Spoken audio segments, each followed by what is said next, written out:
sige na, kuha na. Ito, kumuha na kayo ng mga plato ninyo, Father. Ito po. Sige, okay lang. Kaya ko na mo to. Ito, mga bata. Sige na. Araw-araw. Ayan, nakuha lang ng kuha. Yan. Glenn, gusto mo ng rice? Oh, hindi ka magkanta o gagaan mo. Anak, akin na yung plato mo. Kuha kita ng paborito mong pansit. Ayan. Chang, ikuha niyo naman ho ng gulay si Rose Ann. Ano ka ba? May sariling plato yung kanya-kanya tayong kuha.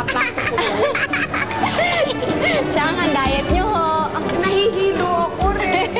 Ano pa tayo ng gulay, anak? Oh, wait lang. Ayan. Ayun, ayun yung gulay. Doon tayo. Ako na, anak. Ako na, anak. Sarap, no? Pokat na ka uli, ah. Para kakain tayo. Busog ako, Remy. Remy! Bakit naman kayo umalis agad kanina? Rose Ann! O, tingnan mo to. Yan yung napanalunan mo. Congratulations! O, sige, buksan mo na. Yan. Tingnan mo to, oh. Ako, magugustuhan mo to. Wow! Ate Gwen, di ba meron kang ganito? Oo. Ano yan? Sige. Laptop po to. Laptop po. Facebook dito. Nako, hindi lang yan. Eto pa. Kami na buksan natin. Rose Ann, meron ka rin cash prize. Wow! Wow! 100,000 pesos only? Remy! Ay, para sa inyo po ito. May pera na po tayo. Remy, okay lang ba ako na mag-set up ng bank account ni Rose Ann para yung lahat ng kikitain niya doon na papasok? Tsaka para maging secure na rin yung future niya. Okay lang sa akin, Jo. Para naman talaga kay Roseanne yan eh.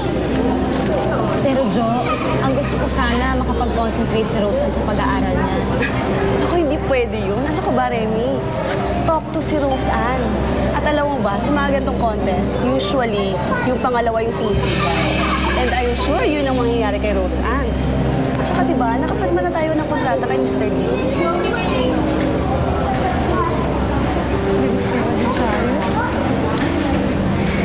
Uy, di ba ikaw si Rose Ann? Alam mo ba? Binoto ko na. Uy, pwede ba kami magpa-picture ng mga friends ka sa'yo? Ano ko, oo naman. Ako na kukuha. Ito po. Sige, lapit kayo lahat. Dito lang ha. Smile. Naku, thank you sa supportan niyo ha. Ano ka ba naman? Relax ka lang. Oh, nakita mo? Oh, parang sikat na rin si Rose Ann, di ba? Naku, sana talaga magdilang anghel talaga yung si Jo. Babagay mo. Baka sumikat pa yung bata talaga. Tsaka masyadong magulo yung mundo niya.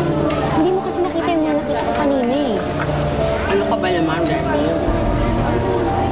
Sa art gusto mo? Sana masanay ka na.